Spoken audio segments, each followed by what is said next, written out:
secretaria, doctora.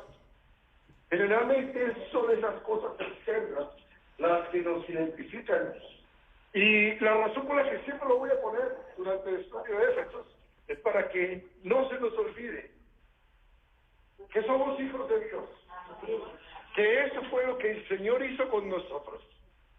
Nos bendijo, nos escogió, nos hizo santos y sin mancha, nos predestinó, nos adoptó, nos hizo hijos suyos, nos aceptó, nos redimió, nos perdonó, nos hizo sabios e inteligentes, conocedores de sus misterios, herederos, nos hizo alabanza de su gloria y nos selló con su Espíritu Santo. Esto solamente en el capítulo 1. Solamente en el capítulo 1 vemos que el Señor hizo todo eso por nosotros. Y en el capítulo 2, que es el que estamos estudiando ahora, nos dice que nos dio vida, nos resucitó, nos hizo sentar en el cielo, nos salvó, somos hechura suya, ya somos su obra de arte, un poema. Estamos cerca, tenemos paz, estamos reconciliados, somos sus amigos, tenemos entrada al Padre, somos conciudadanos de los santos, somos miembros de la familia de Dios y somos templo para morada de Dios. ¿Les parece poquito? ¿Y cuánto nos costó esto?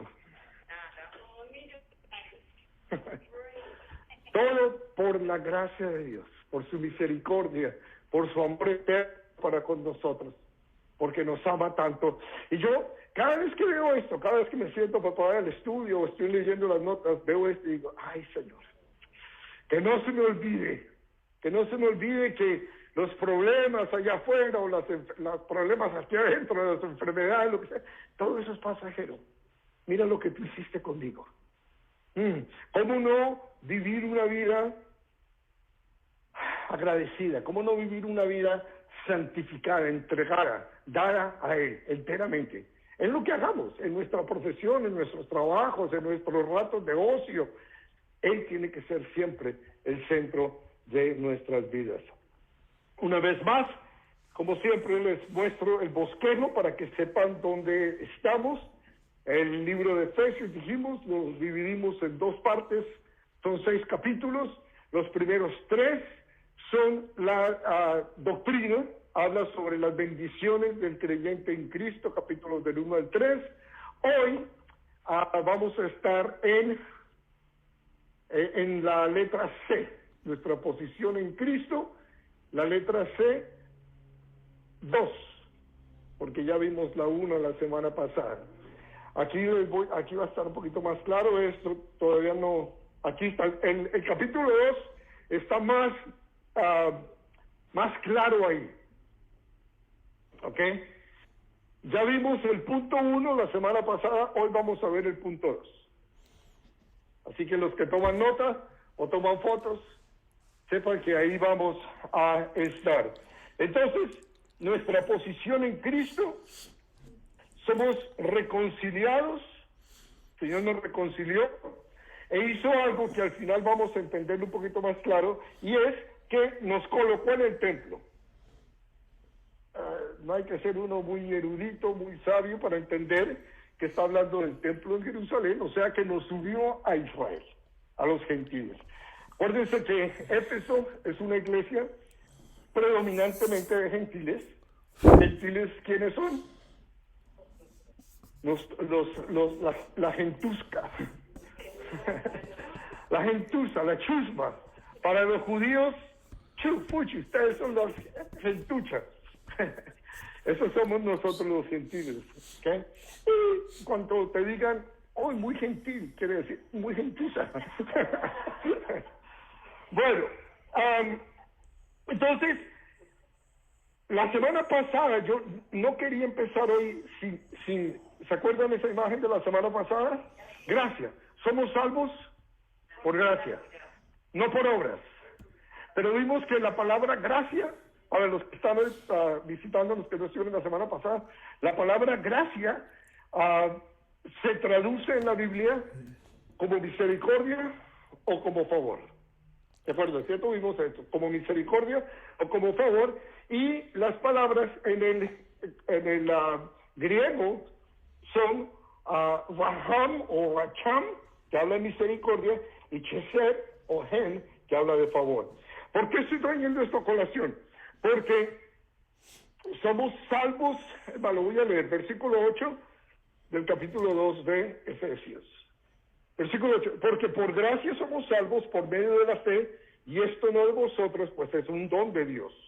Entonces la salvación es un don, es un regalo, Dios nos la está regalando. No por obras, para que nadie se gloríe. ¿Ok? Versículo 10, porque somos hechura suya, creados en Cristo Jesús para buenas obras, las cuales Dios preparó de antemano para que anduviésemos en ellas. Entonces, el punto es este, somos salvos por gracia, ¿ok? Que es misericordia o favor.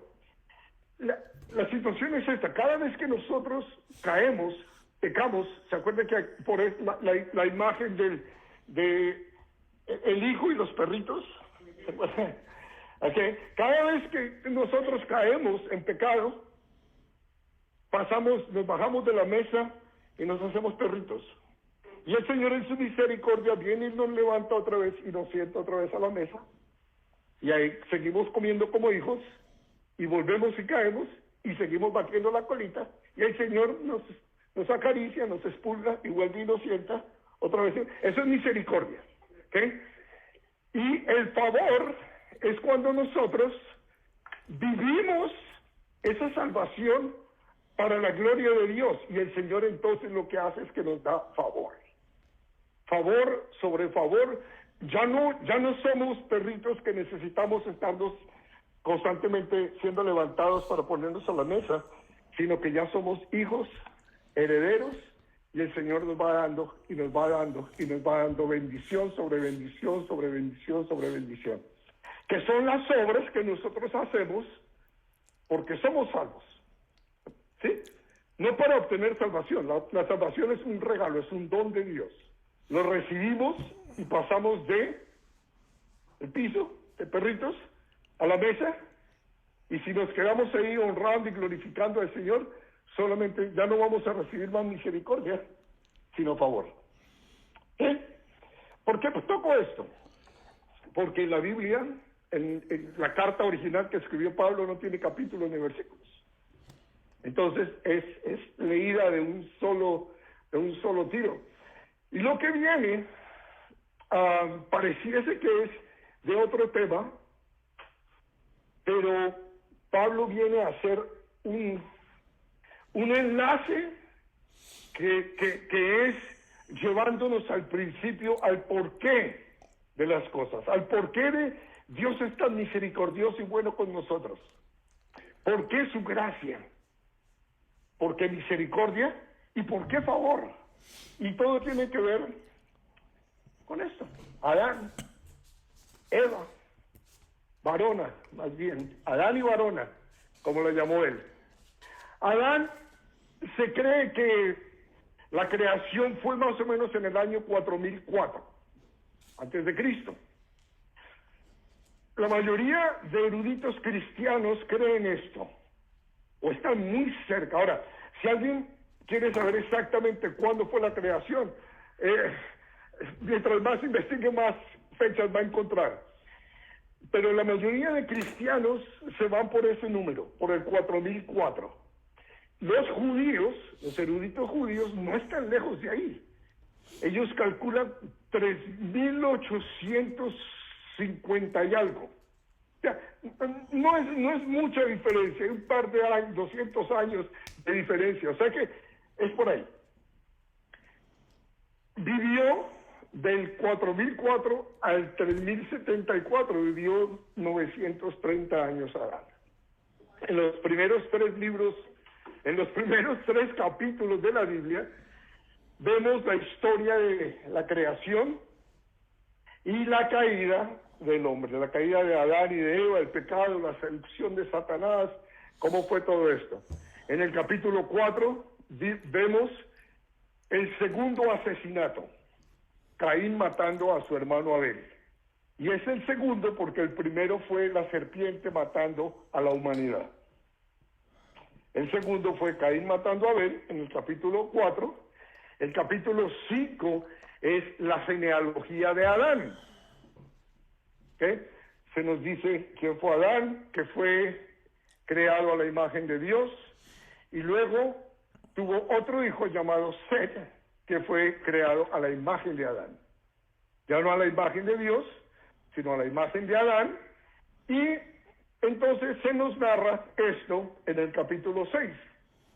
Nos dice, y aconteció que cuando comenzaron los hombres a multiplicarse sobre la faz de la tierra, y les nacieron hijas, que viendo los hijos de Dios,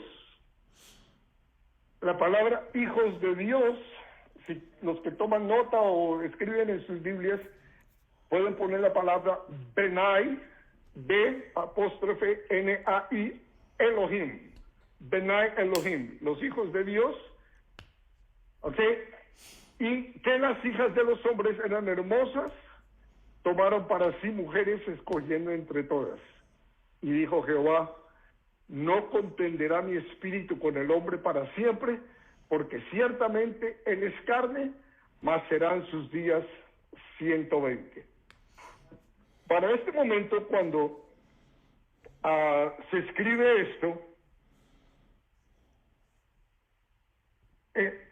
han pasado aproximadamente 1000 años, desde el momento de la creación hasta el momento en que Dios dice estas palabras. 120 años dice Dios que les va a dar. Hay algunas personas que creen que, como se dieron cuenta, por ahí mencioné que vivió 930 años y alguien hizo, no es sentido figurado, vivían esa cantidad de años. Los mismos que va a vivir la gente durante el milenio. ¿Okay? Entonces, hay gente que piensa que los 120 años es que la gente va a empezar a vivir ya no 900, 800, 600, sino 120 años. Pero hay un problema, porque en el capítulo 11, que es después del capítulo 6, aparece la genealogía de Sem, los hijos de Sem, y aparece que hay unos de ellos con 600 años, 400 años, 300 años. Entonces, no puede ser esto. Lo que otros concluyen que es lo que yo más creo. Por ejemplo, en el capítulo 11 está Sem, que vivió 600 años, un hijo de Noé, el hijo de Noé, uno de los 3 hijos de Noé. El hijo de Sem, Arfaxad, vivió 435 años, Salá, el hijo de ese, 433, y esa es la idea. Entonces, no es que 120 años va a empezar a vivir la gente. Lo que pasa es que 120 años van a pasar desde este momento en que Dios dice esto, para que Dios acabe con la humanidad. ¿Okay? ¿Qué es lo que va a pasar acá? Continúa diciendo en el versículo 5. Yo me salté el versículo 4 porque habla de ángeles y ahorita el tema no es ese. Y vio Jehová que la maldad de los hombres era mucha en la tierra y que todo designio de los pensamientos del corazón de ellos era de continuo solamente el mal. ¿Qué? O sea, no estamos leyendo el Miami Herald. No. Es parecido. El periódico de hoy más o menos dice lo mismo. ¿Ok? Y se arrepintió Jehová de haber hecho hombres en la tierra y le dolió en su corazón. Yo sé lo que están pensando ustedes. ¿Se arrepintió Dios? Tenemos que entender que a Dios, para los escritores de la Biblia, le tienen que dar un lenguaje antropomórfico. O sea, está hablando como si fuera un hombre hablando, porque no pueden encontrar palabras que expresen lo que Dios está sintiendo, lo que está pasando por Dios, y entonces dan la expresión de que sentiría un hombre. Entonces dice que Dios se arrepintió, pero la misma Escritura nos dice que Dios no se arrepiente, ni miente, ¿no? Entonces, es importante entender esto. Dios no es que se arrepiente, porque Él no puede arrepentirse, porque uno se arrepiente cuando hace algo que no sabe cómo va a salir, ¿sí? Y Él sabe todo, entonces no puede arrepentirse. Que, igual, es un lenguaje antropomórfico, es correcto, es un lenguaje humano, ¿ok? Versículo, no, abajo, y dijo Jehová, raeré sobre la faz de la tierra a los hombres que he creado, desde hombre hasta la bestia y hasta el reptil, y las aves del cielo, pues me arrepiento, ahí está una vez más, de haberlos creado. Dios no se arrepiente. Bueno, el caso es que quiero que entiendan esto que está pasando. Han pasado 1000 años. Y a los 1000 años desde la creación hasta este momento, la humanidad está totalmente perdida. Totalmente perdida. ¿Okay? Hasta el punto en que Dios tiene que acabarla y volver a empezar. Y en el versículo 13 dijo pues Dios a Noé, ya aparece Noé: he decidido el fin de todo ser, porque la tierra está llena de violencia a causa de ellos, y aquí que yo los destruiré con la tierra. Entonces, Dios crea al hombre a su imagen y semejanza. El hombre toma la decisión de no obedecer a Dios, pero más que desobediencia, lo que el hombre está haciendo es que se está tomando lo que a Dios le pertenece. A ver, les explico. Dios le dice a Adán y Eva: no coman del fruto del árbol, porque ese es el fruto del conocimiento del bien y del mal. O sea, esa era la prioridad de Dios. Solamente Dios podía saber la diferencia entre el bien y el mal. El hombre no estaba destinado a saber entre el bien y el mal. El hombre estaba destinado a vivir una vida, una vida de inocencia, no de ignorancia, que eso es distinto, de inocencia. Una vida de inocencia, simplemente haciendo el bien. ¿Okay? Entonces, era la prerrogativa de Dios de saber el bien y el mal. Pero el hombre quiso saber el bien y el mal, dejándose engañar la señora, y entonces le dio a Adán de que comiera, y cayeron los dos. Lo vimos la semana pasada. Y aquí está una vez más a Adán y Eva en medio de la creación. Luego aparece Noé. Noé nació en el año 2948 antes de Cristo, o sea, más o menos 1056 años después de Adán. ¿Sí? Como 1000 años más o menos después de la creación. Murió en el 2006, o sea, no hace mucho. Vivió 950 años. El diluvio ocurrió en el 2346 antes de Cristo, cuando Noé tenía 600 años. ¿Okay? Entonces, las citas bíblicas están ahí: Génesis 7:6 y Génesis 9:29. ¿Por qué estoy trayendo esto a colación?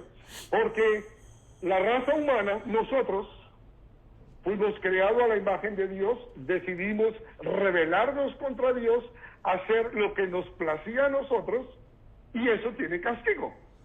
Nosotros tenemos que sufrir las consecuencias de nuestras decisiones, buenas o malas, y eso no ha cambiado. Sufrimos las consecuencias de nuestras decisiones.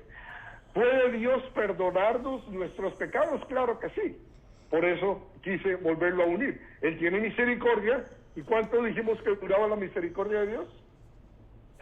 24 horas. 24 horas dura la misericordia de Dios. Porque la palabra dice que sus misericordias son nuevas cada mañana. Entonces, duran 24 horas y cada mañana son nuevas.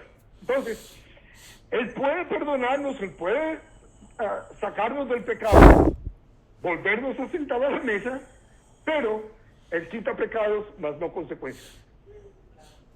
¿Okay? Hay ciertas ocasiones en que por su gracia y su misericordia Él quita las consecuencias, pero generalmente nos perdona, pero deja las consecuencias. Entonces, la consecuencia en que en estos 1000 años el hombre se apartó, se fue totalmente a lo más vil y a lo más extremo de lo que era Dios. Dios tuvo que tomar una decisión drástica, acabó con la población y solamente dejó vivas ¿cuántas personas? 8. Noé, la señora Noé, sus 3 hijos y sus esposas. Y luego viene entonces este señor llamado Nimrod. Nimrod, que reinó en Babel, que es Babilonia, y en Asiria. Y esto sucedió, ojo a esto, lo traigo acá porque miremos cuándo reinó él, 2250 antes de Cristo, cuando murió Noé, cuándo fue el diluvio, pues, 100 años. No han pasado 100 años y ya el hombre está otra vez en rebelión contra Dios. Que 100 años para ellos sería como 8 días para nosotros. O sea, 169 años y murió ya de viejo. ¿Perdón? En esos 100 años desde el diluvio hasta Nimrod, otra vez el mundo se fue al caos, hasta el punto en que querían llegar hasta Dios. Ellos no entendían todos estos conceptos atmosféricos, ni la presión, ni nada de eso. Quisieron construir una torre para llegar al cielo. Y obviamente el Señor en su misma misericordia dijo, si se acerca, si salen de la atmósfera, se ahogan y se mueren. Entonces lo que voy a hacer es que voy a pararles la obra. Y les confundió las lenguas. Y ahí surgieron los idiomas. El punto es este. El hombre, por la caída, por haber querido tomar las decisiones él, aparte de Dios, siempre tiene la tendencia a apartarse de Dios, a no querer nada con Dios. Por eso es tan difícil el evangelismo. Porque la gente no quiere nada con Dios. ¿Y por qué la gente no quiere nada con Dios? Porque no quieren rendirle cuentas a alguien. Quieren hacer lo que les place, lo que les gusta. Y no me vayan a decir que no. Pero es que el pecado es muy agradable. El pecado es muy agradable, hermanos.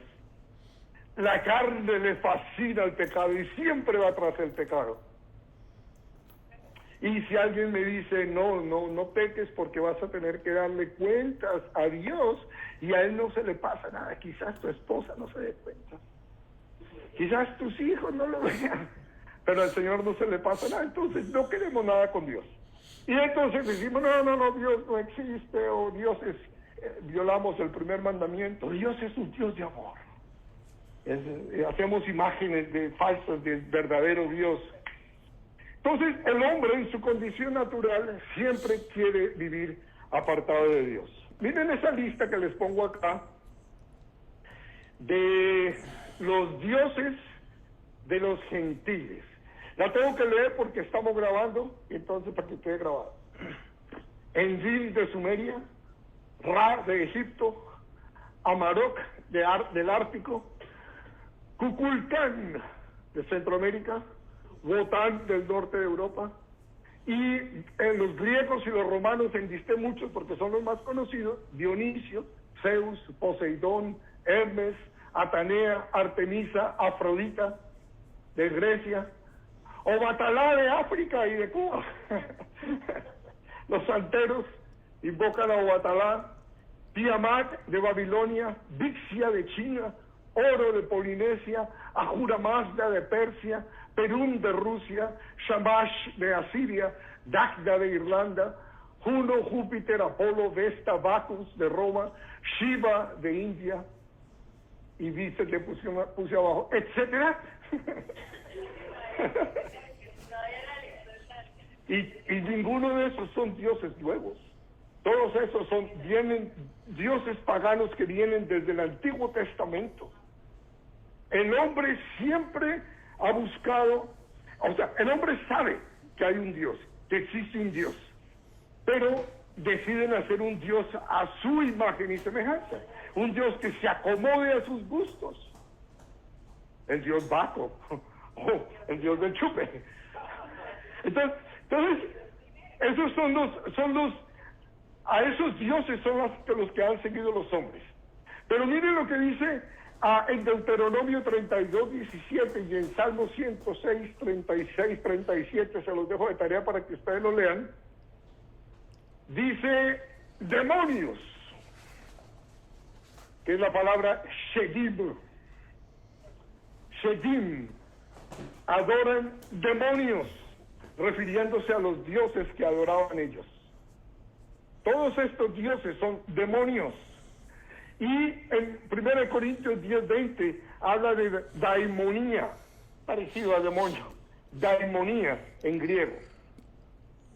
Entonces, nosotros, los seres humanos, siempre estamos buscando adorar a algo, porque así nos hizo Dios, con la necesidad de adorar, y porque además en nuestro razonamiento, la capacidad que tenemos para razonar, llegamos a la conclusión simple y lógica de que hay un creador, que hay, o sea, por más de que me digan que no, que es la evolución, y el hombre interiormente sabe que no puede ser, no puede la nada producirlo todo.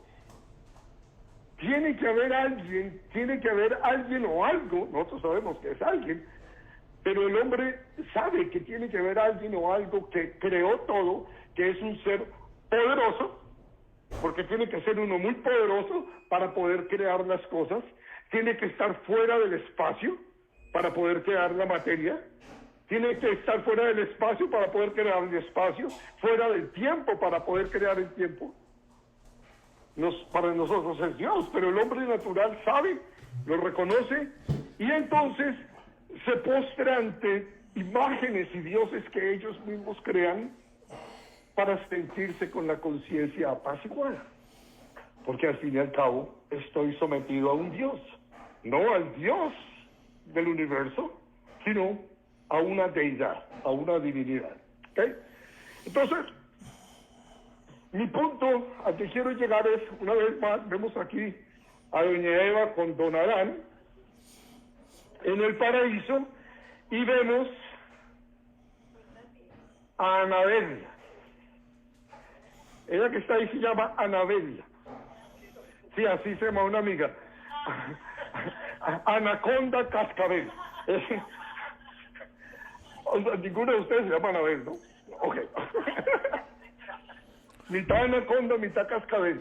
Ahí está la serpiente, que Satanás, en forma de serpiente, seduciéndolos, haciéndoles dudar.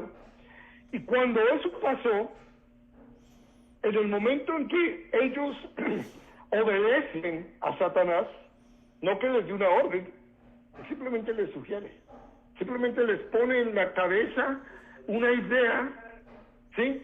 Un dardo para que ellos reaccionen, y ellos deciden desobedecer a Dios.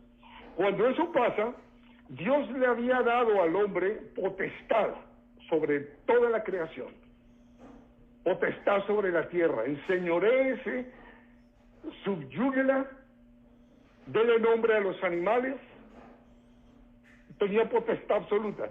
Cuando el hombre decide desobedecer a Dios y seguir las insinuaciones de Satanás, el hombre, el ser humano, le entrega la potestad de la tierra, de todo lo que Dios le había dado, se lo entrega a Satanás. ¿Okay?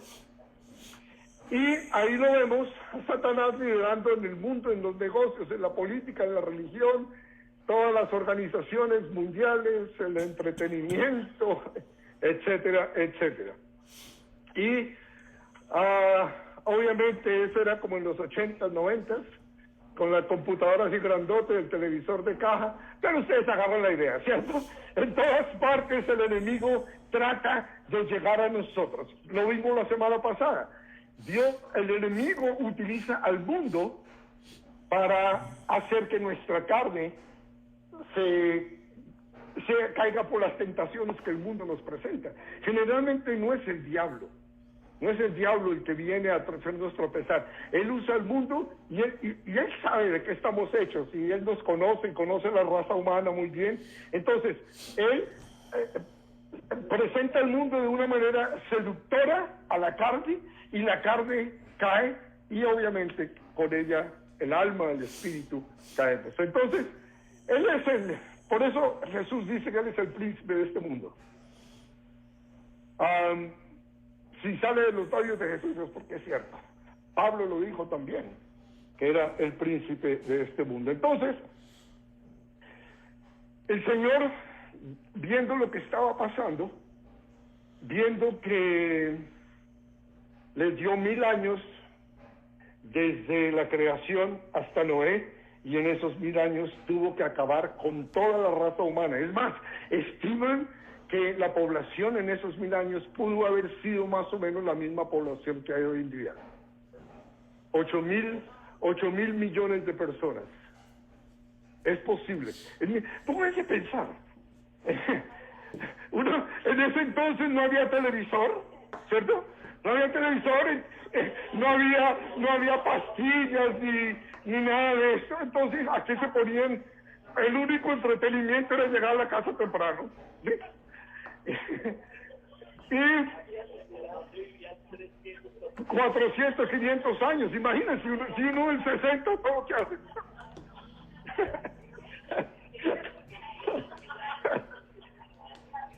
Si con 30 uno deja regados hijos por todos lados, no que yo lo he hecho, no. Entonces, el Señor dice, mire, en 1000 años pasó esto, tengo que acabar con todo, deja 8 personas vivas. El resto murieron, todo, absolutamente todo. Luego, 100 años más tarde, Nimrod ya está otra vez queriendo hacer lo que le place, apartado de Dios, con 100 años. Y yo creo que esto fue simplemente el Señor dándonos a nosotros para que viéramos. Mire, les doy 1000 años, se van. 100 se van. Entonces no es cuestión de tiempo, es cuestión de corazón. Cuestión de corazón. ¿Cuántas personas conocen ustedes de 20 años que están idos completamente? O de 15. No se necesita mucho. No se necesita mucho. Entonces el Señor dijo, voy a hacer un plan. Voy a hacer un plan para salvar a la humanidad. Los amo. Los creamos a nuestra imagen y semejanza. Es la máxima creación.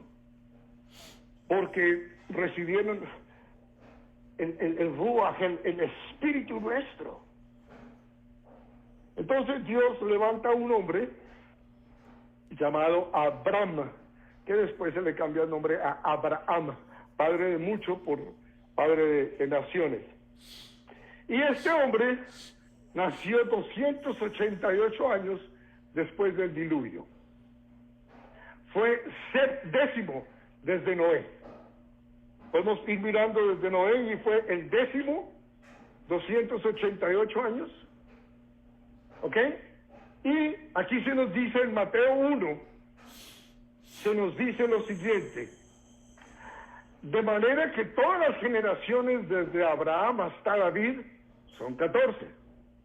Desde David hasta la deportación a Babilonia, 14. Y desde la deportación a Babilonia hasta Cristo, 14. Okay. Entonces, desde Abraham, menciona a Abraham. Por eso yo traje a colación a Abraham. Y vamos a arrancar de Abraham, desde Abraham para adelante. ¿Okay? Abraham es este personaje que es el padre de las 3 religiones más grandes, del Islam, del cristianismo y del judaísmo. El padre de la fe. Dice en la escritura, la pantalla está muy chica, me perdonarán. Abraham era un pagano. Abraham era un pagano que salió de Ur, de los caldeos. Y Caldea es Babilonia. Toda esa región de Mesopotamia, Babilonia. Y la mayoría del paganismo, casi todo lo que conocemos nosotros como paganismo, sale de Babilonia. De ahí salió Abraham también. Los judíos veneran mucho a Abraham, pero se les olvida que él era un gentil también. Es más, él nunca fue judío. Piensen, liberar. Ahora les digo por qué. Abraham tuvo a Isaac. Milagro, hay un milagro. ¿Cuántos años tenía Abraham cuando nació Isaac? 99. ¿Okay? Y su mujer tenía 90. Fue un milagro. Ya para ese entonces la gente no vivía 600 y 700 años como antes del diluvio y despuésito del diluvio. Entonces Isaac es un milagro. A Isaac le nacen dos hijos, Jacob y Esaú. Esaú lo hacemos a un lado porque no nos interesa mucho, pero nos interesa Jacob, que el Señor más tarde le cambia el nombre y le llama Israel. De Jacob tiene 12 hijos, que son las 12 tribus de Israel, y una de ellas es la tribu de Judá. Estos son los judíos. ¿Ya ven por qué les dije que Abraham no era judío? De Judá son los judíos. Y decir, son israelitas porque son hijos de Israel. ¿Perdón? Israel, pero no son hijos de Judá. Judá era uno de los 12. Y digo que son 13, si no es que 14, porque a José, el Señor, Isaac lo bendijo.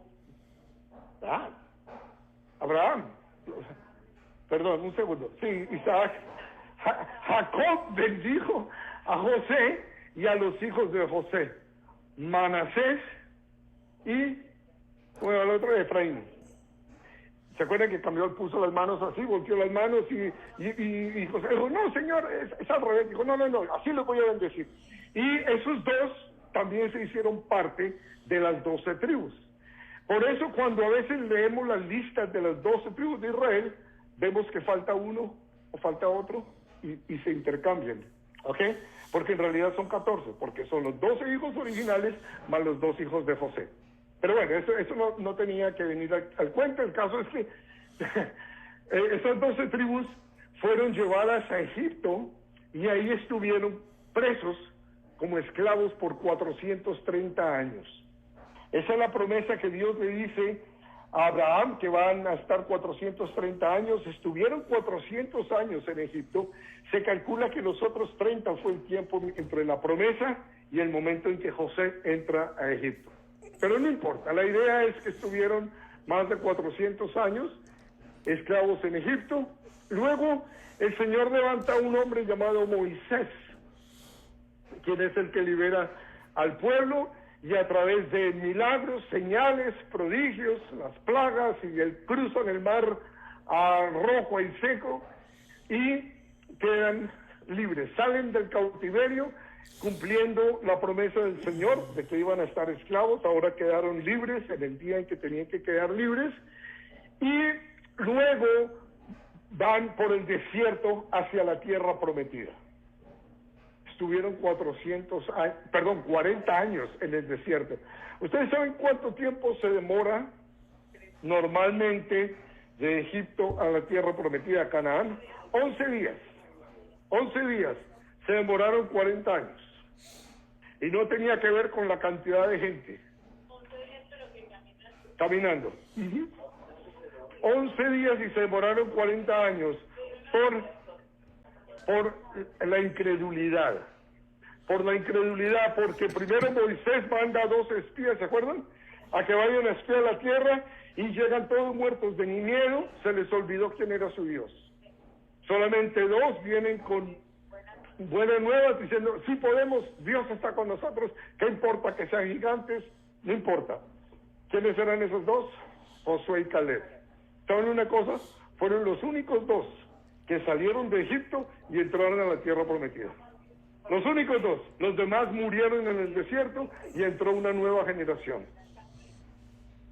Miren lo que hace la incredulidad. Señor toma muy en serio las cosas.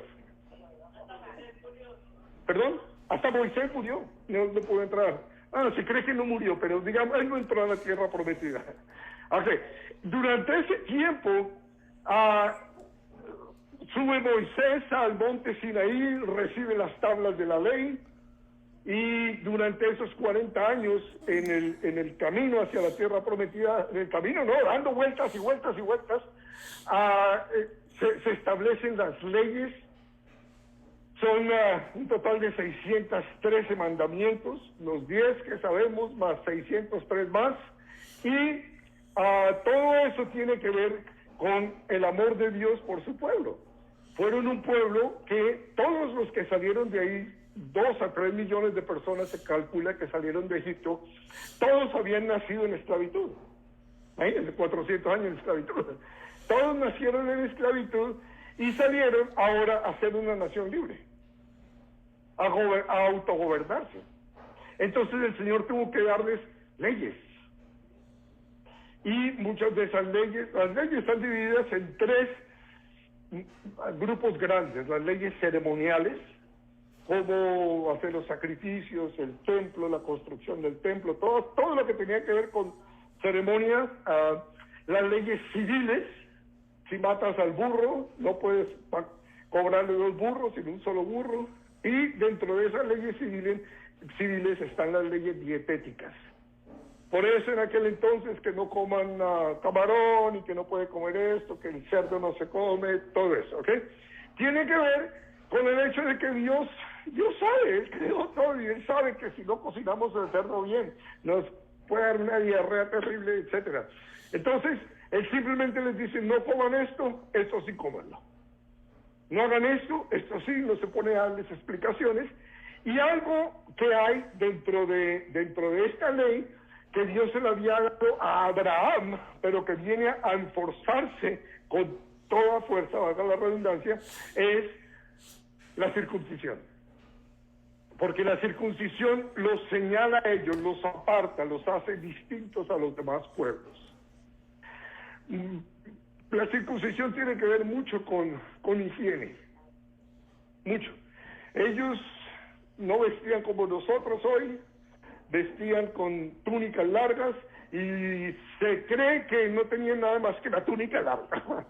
¿Okay? Nada debajo, caminando por tierra, caminando por toda clase de lugares, polvo se levantaba y todo, y era muy fácil que ocurrieran infecciones. Entonces, si se corta esa partecita, entonces se evitan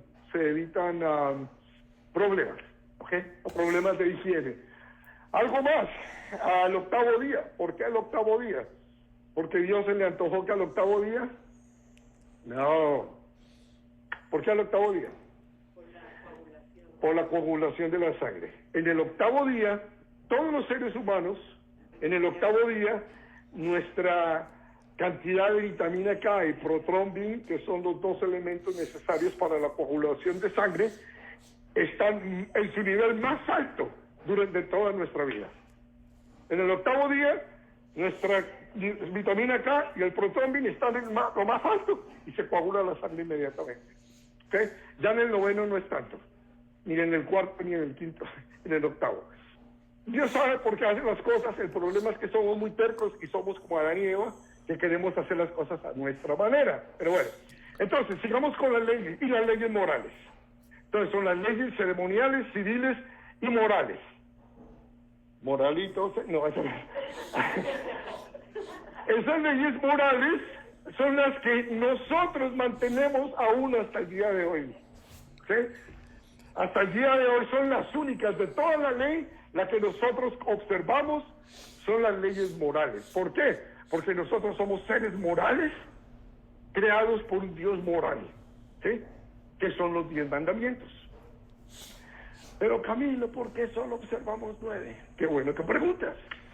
Porque el sábado, el observar el sábado, para nosotros ya no tiene esa fuerza que tenía para los judíos en aquel entonces, porque ahora nuestro descanso, nuestro descanso ya no es un día, sino es una persona que se llama Jesucristo. Él es nuestro reposo. Entonces no necesitamos observar un día de reposo, porque Jesucristo es nuestro reposo. Y nuestros reposos son los lunes, martes, miércoles, jueves, todos los días, porque lo honramos a Él. Ahora, no es mala idea tomar un día libre.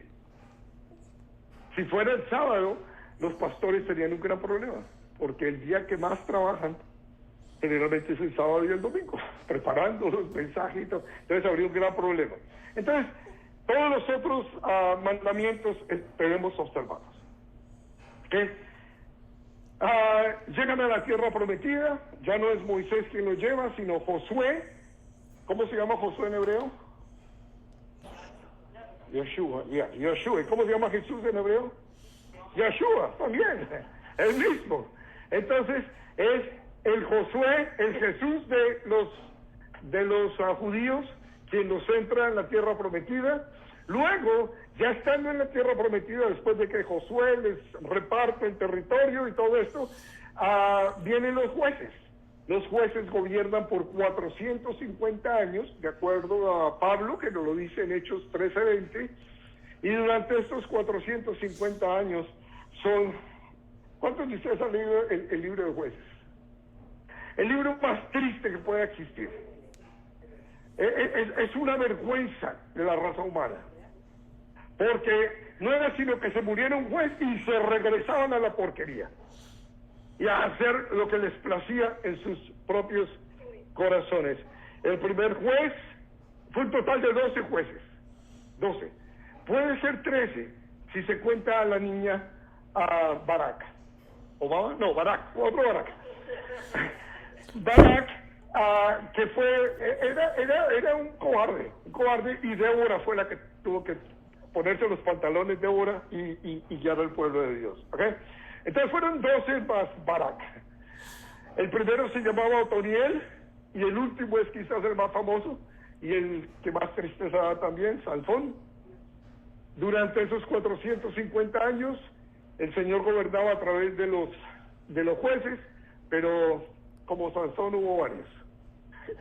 Luego vienen los profetas. El primero de los profetas fue Samuel, y hubo otros, obviamente en la escritura vemos en el Antiguo Testamento los profetas mayores, los profetas menores, etcétera. El primero fue Samuel, y luego vienen los reyes. El primer rey de Israel fue Saúl, no puesto por Dios. Dios no lo puso. Dios no quería que tuvieran reyes. Él quería ser el rey. Él quería ser el que gobernara, pero el pueblo no quiso. Entonces el Señor le dijo, pongan a quien quieran. Y pusieron a Saúl. Y luego Dios ya escogió a David. Y David escogió a su hijo Salomón. Pero David, el hombre conforme al corazón de Dios, quiso que... Oye, aquí me faltó algo. Yo lo puse y se me borró. Bueno, David quiso construir un templo para Dios. Porque el templo que fue el que puse ahí, que se me borró, el templo que estaba en el desierto, el tabernáculo del desierto. Ellos llegaron a Israel, a la tierra prometida, y pusieron el tabernáculo en la tierra, y David dijo, no está bien que yo tenga este palacio tan hermoso, y el Señor en tienda de campaña, no está bien. Voy a construir un templo del Señor. Y el Señor le dijo, mira David, yo no necesito templos, de hecho con manos de hombres, pero entiendo tu corazón, gracias, pero tú no me lo construyes, porque tus manos están untadas de sangre, tu hijo me lo va a construir. Entonces, Salomón es quien le construye el templo. No, miren, ahí está. Es que lo puse fuera de tiempo. Lo puse a destiempo. No, ¿sabes qué? Que tenía que haber apretado cuando estaba en el desierto. Bueno, entonces apretemos acá. Luego, de acá, ahí vemos a Salomón.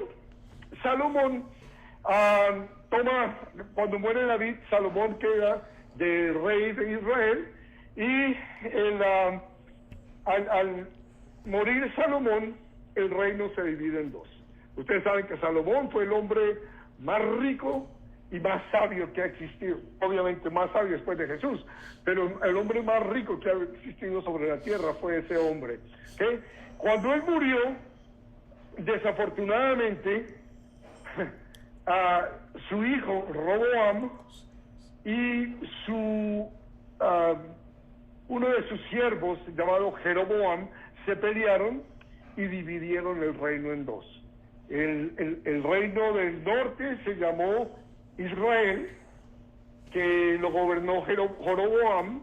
Estaban 10 de las tribus, estaban en el norte, y en el sur se quedó Roboam con la parte que se llamaba Judá, que era donde estaba el templo, que era donde estaba toda la acción, todo estaba sucediendo ahí.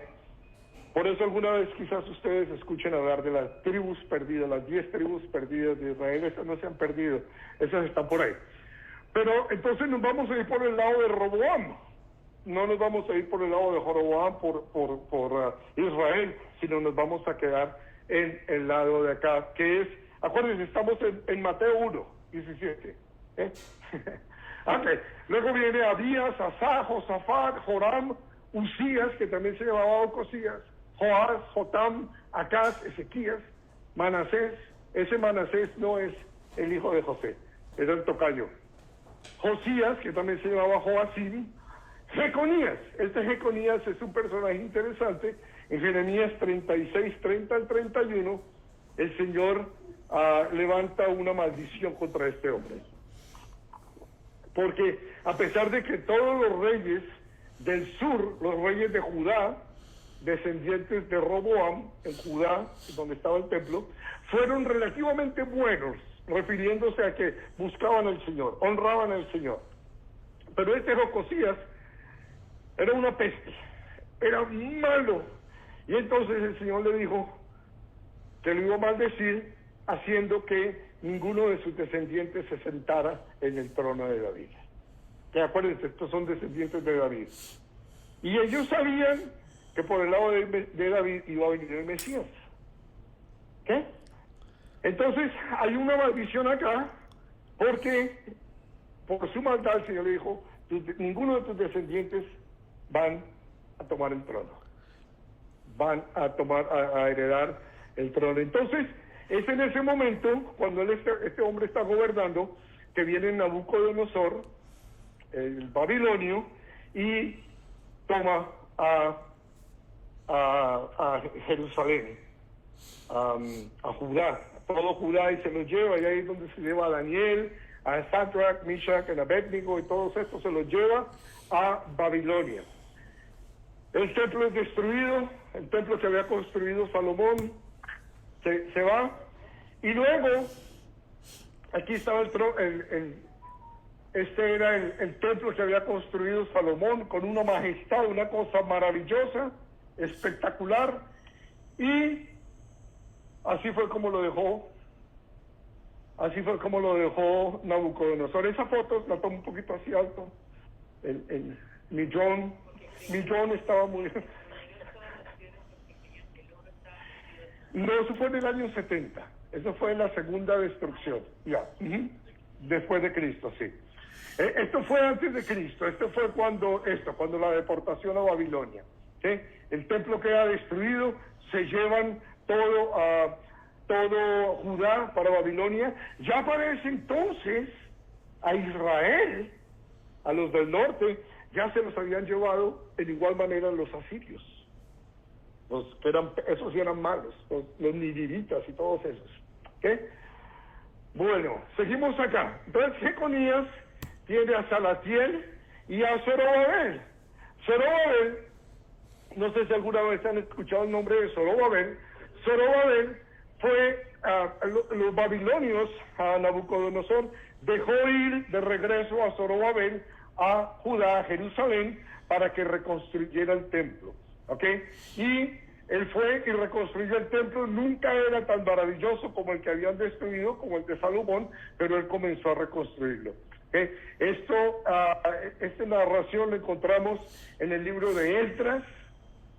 Luego más tarde Nehemías, también ya bajo el imperio persa, porque los persas tomaron a los babilonios, bajo el imperio persa, dejan ir a Nehemías para que vaya y termine de reconstruir el templo, pero que se concentre más en los muros de la ciudad. Entonces, ese es Zorobabel, el tercero, es el que reconstruye. Luego sigue Abiud, Alikim, Azor, Sadoc, Akim, Eliud, Eleazar, Matán, Jacob, José y nuestro héroe de la película, Jesús. ¿Okay? Pero entonces, ustedes, yo no sé si se dieron cuenta que en la página anterior yo les dije acerca de la maldición. Qué bueno que se dieron cuenta. Entonces, se supone que Jesús es el hijo de David y que iba a tomar el trono de su padre David. Pero hay una maldición. Jeconías es maldito. El Señor le dice que ninguno de sus descendientes se sentarán en el trono, y sus descendientes son Salatiel, Zorobabel, Eliud, ¿Qué pasó, Camilo? Para eso está la genealogía de Lucas 3. En la genealogía de Lucas 3 es la genealogía de María. Esta es la genealogía de José, el que se creía era el padre de Jesús, pero esa genealogía está corrupta. Y Jesús no era hijo de José de todas maneras. Entonces, ¿Esta dónde viene escrita? La otra viene en Lucas. viene por Salomón, me voy a regresar. Salomón, Roboam, miren, David, Salomón. El problema es que no es Salomón el descendiente, es Natán. Lucas, vean Lucas 3, no lo preparé porque no me va a alcanzar el tiempo. Sí, pero lo que yo le preguntaba ya lo dije. En Lucas tiene la parte, la descendencia es por María, pero en Mateo tiene la descendencia por José. Por José, correcto. La de José es de Salomón, la de María es de un hermano llamado Natán. ¿Ok? Lucas 3. Bueno, aquí está nuestro héroe entonces, Jesús. Y ese fue el templo de Zorobabel, y aquí está, a quien tanto esperaban. Y ahora, ustedes dirán, Camilo, estamos en Efesios, nos diste una lección del Antiguo Testamento. ¿Qué pasó? Aquí están. Lo que eran los gentiles, ahora sí. Lo que eran los gentiles, dice, por tanto acordados de que en otro tiempo vosotros los gentiles en cuanto a la carne erais llamados incircuncisos por la llamada circuncisión hecha con mano en la carne. Hecha con mano en la carne, siempre se echa con mano en la carne. Pero el punto es este, que todos esos dioses que vimos,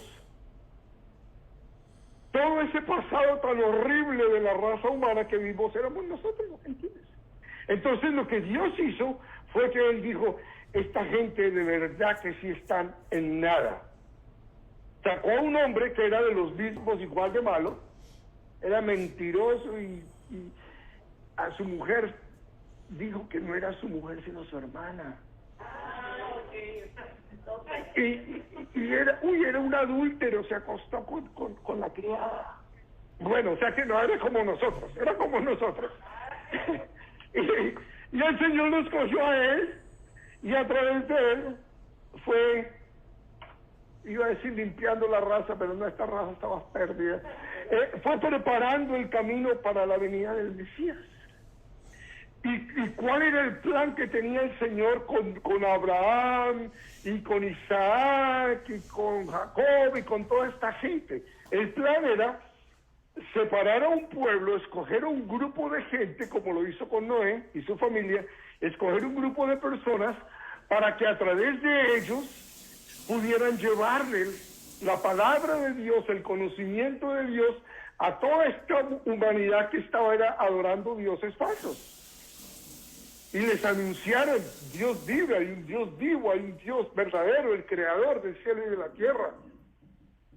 ¿Se acuerdan que Pablo llegó a Atenas y ahí adoraban al Dios desconocido? Ese Dios es el que Dios mandó a los judíos a que predicaran. Pero, ¿qué hicieron los judíos? Oh, no. Ellos dijeron, ustedes los conocen porque por aquí hay muchos. Nosotros somos la raza escogida. El solo hecho de ser judío me asegura el cielo.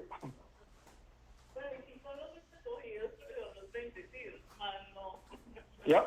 Entonces, ellos también perdieron el norte, porque ellos creyeron, ellos perdieron el enfoque de qué era lo que Dios quería hacer con ellos. Pablo lo entendió perfectamente.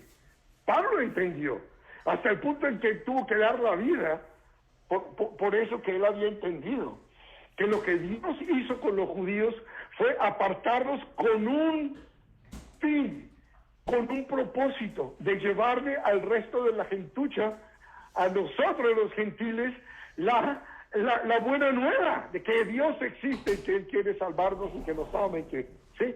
Pero ellos lo quedaron para ellos, y hasta el día de hoy, ellos ahí con sus vestimentas y sus cosas raras, se creen que no nos miran y, no, nos tratan No todos, ojo, no todos. Hay gente muy linda y hay muchos que ya han venido a Cristo.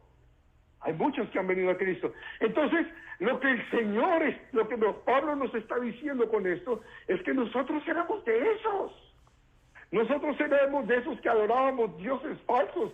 Si no fuera por el Señor, estaríamos adorando imágenes todavía. Estaríamos, yo no sé, haciendo qué locura, creyendo que estábamos haciendo lo correcto. Entonces, dice, en aquel tiempo estabais sin Cristo, alejados de la ciudadanía de Israel, ajenos al pacto de la promesa, sin esperanza y sin Dios en el mundo. Eso de que estaban sin Cristo se refiere a que nosotros los gentiles no teníamos la promesa de un Mesías. Entonces, para el judío el propósito era: conozcan a mí, llénense de mí, esperen el Mesías, que es quien va a salvar a la humanidad. Y en lo que hacen eso, estén seguros de anunciarlos y de traer gente al rebaño. No lo hicieron, todos no lo hicieron. Y el Señor les dice: ustedes saben, se van hasta el fin del mundo para hacer un prosélito, o sea, un convertido, y luego a ese lo hacen doblemente merecedor del infierno que ustedes. Eso era lo que hacían. Entonces, viene la idea de que como nosotros no teníamos esa promesa de Mesías, como nosotros no habíamos sido parte de este grupo de personas que Dios escogió, no porque fueran buenos ni por nada, sino porque a Dios le antojó escoger este grupo de personas, nosotros no éramos de ellos. Entonces, por eso está diciendo esto. Estamos alejados de la ciudadanía de Israel. Que Israel eran aquellos que había escogido Dios para traer el mensaje, y ajenos a los pactos de la promesa. Y en nosotros no teníamos esperanza. ¿Qué esperanza? ¿En los dioses falsos? ¿En los ídolos? En eso era que poníamos la esperanza. ¿Y cuántos de nosotros, hermanos, no vivimos años y años y años y años con los ojos puestos en esa esperanza?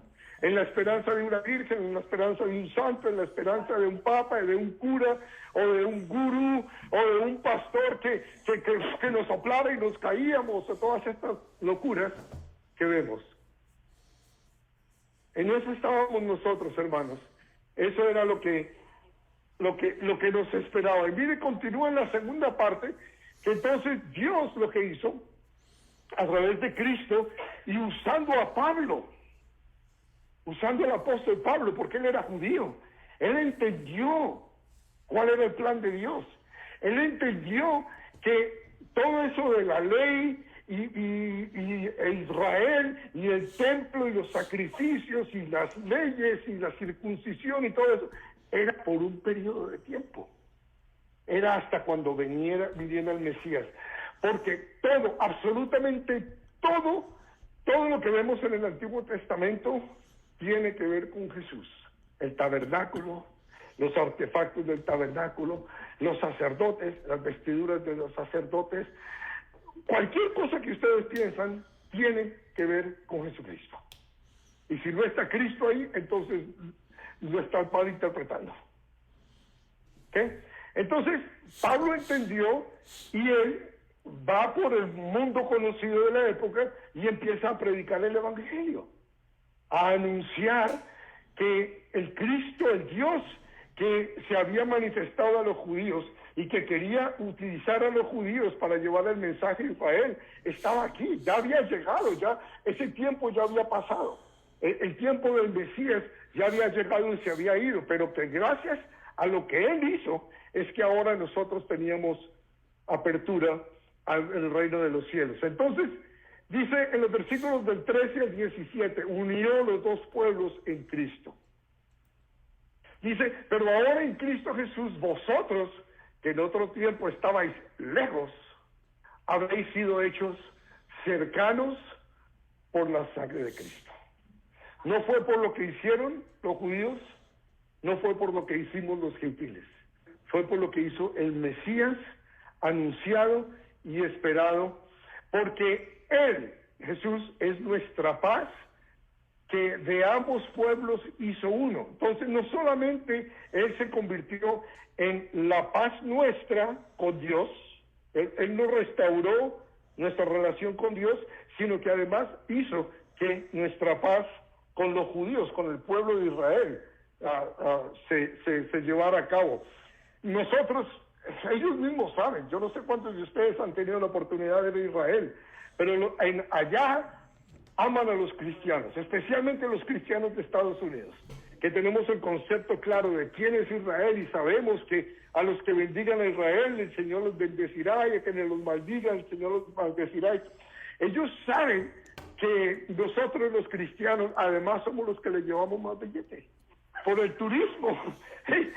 Ellos viven mucho del turismo, pero ellos saben que nosotros los amamos, porque ellos saben que nuestro Mesías es judío. Y ellos saben que lo que nosotros sentimos por Él y por lo que Cristo es para nosotros, los cristianos. Porque Él es nuestra paz, que de ambos pueblos hizo uno, derribando la pared intermedia de separación. Ustedes saben que en el templo antiguo había una pared que separaba. Había un patio que se llamaba el patio de los gentiles, en donde en la época de Cristo el sumo sacerdote Anás lo utilizó para vender las cosas que el Señor vino después y tumbó. Ese era en el patio de los gentiles. Dios tenía un patio para los gentiles donde podíamos entrar para escuchar de Dios, escuchar lo que nos dijeran los sacerdotes, hacer lo que Dios quería que ellos hicieran con nosotros, que nos hablaran de Dios. Pero entonces lo que hicieron fue que sacaron a los gentiles y pusieron el mercado ahí. Y había una pared en donde había avisos que decía: gentiles, ustedes no pueden pasar de este punto. Si pasan, sus vidas corren peligro.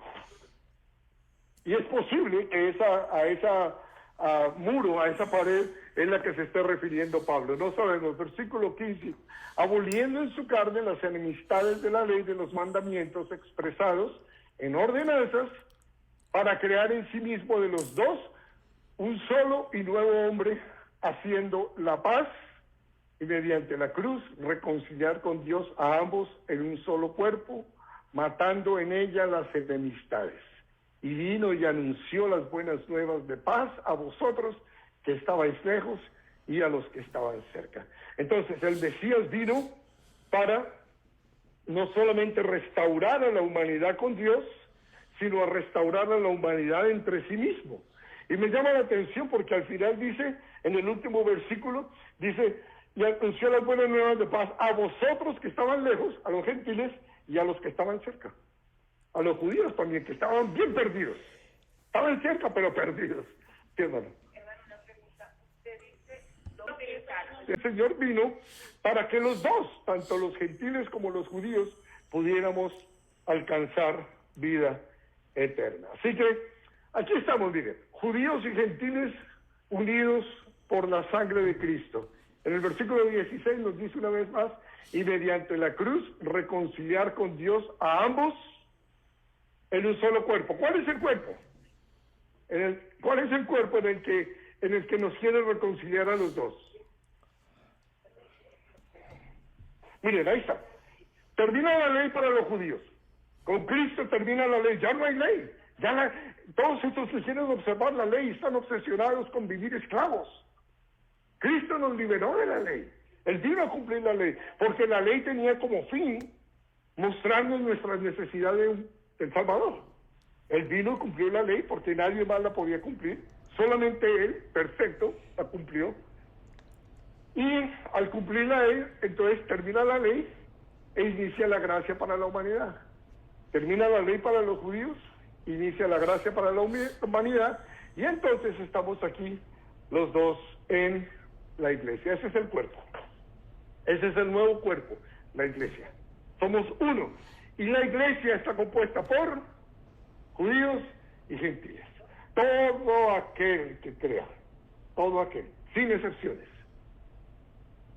Judíos y gentiles, gracias a la cruz, nos hace un nuevo hombre. Miren lo que dice Gálatas 3, 28 y 29. Dice: ya no hay judío ni griego, ya no hay esclavo ni libre, No hay varón ni mujer, porque todos vosotros sois uno en Cristo Jesús, y si vosotros sois de Cristo, ciertamente el linaje de Abraham sois, y herederos según la promesa. ¿Ves? Entonces nos unió a todos en Abraham, en el Padre de la fe. Nosotros somos linaje de Abraham también. También somos escogidos. También somos pueblo de Dios. Fuchi. No que no. No que no. Así que, por adopción. Qué bendición, ¿cierto, hermanos? Gloria al Señor. Miren lo que dice acá. El tercer y último punto. No, este es el segundo apenas. Unió los dos pueblos, es que volvió a lo mismo. ¿Ok? Y el tercer punto sí es este. Lo que son ahora los judíos y los gentiles. Éramos gentiles, luego unió los dos pueblos en Cristo, y ahora, ¿qué somos? Dice, versículo 18. Porque por medio de él, los unos y los otros tenemos, ¿qué? Entrada por un mismo espíritu al Padre. Pregunta, ¿los judíos podían entrar al Padre? ¿Quién dijo sí? ¿Los judíos podían entrar al Padre? ¿Tenían entrada libre al Padre? La respuesta es no.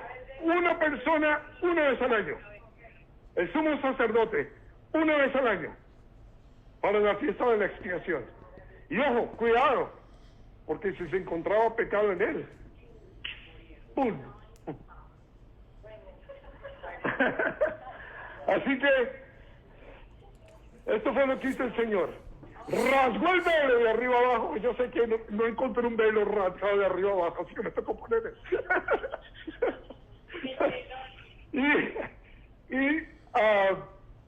Ahí tenemos acceso al arca. Ahí era donde Dios se presentaba. En el arca estaba, ¿qué? Las tablas de la ley, estaba maná y estaba la vara de Aarón que retoñó. ¿Okay? Todos esos son muestras de Jesucristo. La ley es la palabra de Dios, el maná es el pan que bajó del cielo, y la vara de Aarón, que era arrancada, que estaba muerta, retoña y da vida. Dios es nuestra vida.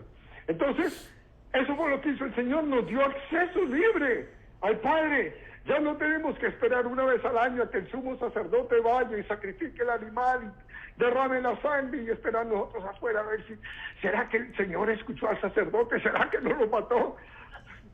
Ya podemos entrar nosotros. ¿Saben cuántas veces podemos entrar nosotros? Cada vez que queramos. Cada vez que queramos podemos entrar libremente. 19. Así que ya no sois extranjeros ni advenedizos, sino conciudadanos de los santos y miembros de la familia de Dios. Amén. Somos parte de la familia de Dios, como lo vimos en el capítulo 1.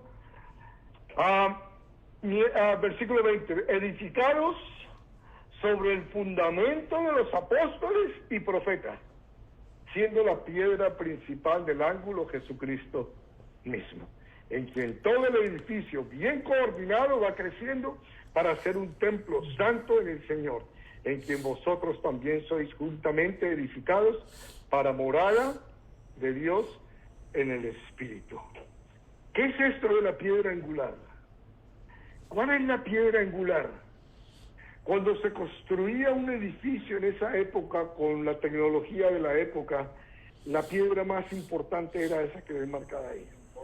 Esa no solamente soportaba el peso de todo, sino que si esa piedra no estaba bien angulada, el edificio iba a irse torcido. Entonces era muy importante que esa piedra estuviera bien puesta. Esa piedra es Cristo. ¿Quiénes la pusieron ahí? Los apóstoles y los profetas. Por eso nosotros hoy en día no necesitamos apóstoles y profetas. Ya la pusieron. ¿Qué es lo que necesitamos hoy? Les voy a regresar. ¿Están tomando fotos? Miren qué es lo que necesitamos hoy. Ya han edificado sobre el fundamento, estoy en el 20, de los apóstoles y profetas, siendo la principal piedra del ángulo Jesucristo mismo, en quien todo el edificio bien coordinado va creciendo para ser un templo santo en el Señor. Mis hermanos, Los apóstoles, los profetas pusieron la piedra que es Jesucristo y nosotros somos ladrillitos que nos vamos acomodando uno y otro hasta que construyamos el templo del Señor. Todavía no está completo aparentemente porque todavía siguen llegando ladrillos. Siguen llegando. Hay que traer más. Hay que traer más. No acá necesariamente, a la casa del Señor, al templo del Señor. Así que esto es lo que el Señor nos está mandando a cada uno de nosotros. Somos salvos por gracia, es un don de Dios, pero en esa gracia viene misericordia, y en esa gracia viene favor, y el favor es lo que recibimos cuando hacemos lo que el Señor nos ha llamado a hacer, porque somos sus hijos, sus hijas.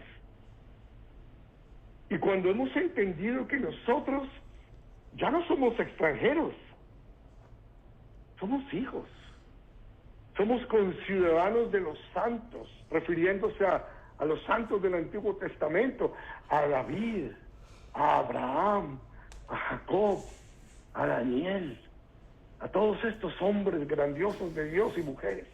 Nosotros somos parte, Dios nos ve como miembros de la misma familia. Y quiere que cada uno de nosotros no solamente nos pongamos en nuestro lugar como bloque, en el lugar perfecto, porque se acuerdan lo que vimos la semana pasada, no tienen que ir allá. Miren lo que dice en el versículo 10 del capítulo 2, porque somos hechuras suyas creados en Cristo Jesús para buenas obras, las cuales Dios preparó de antemano para que anduviésemos en ellas.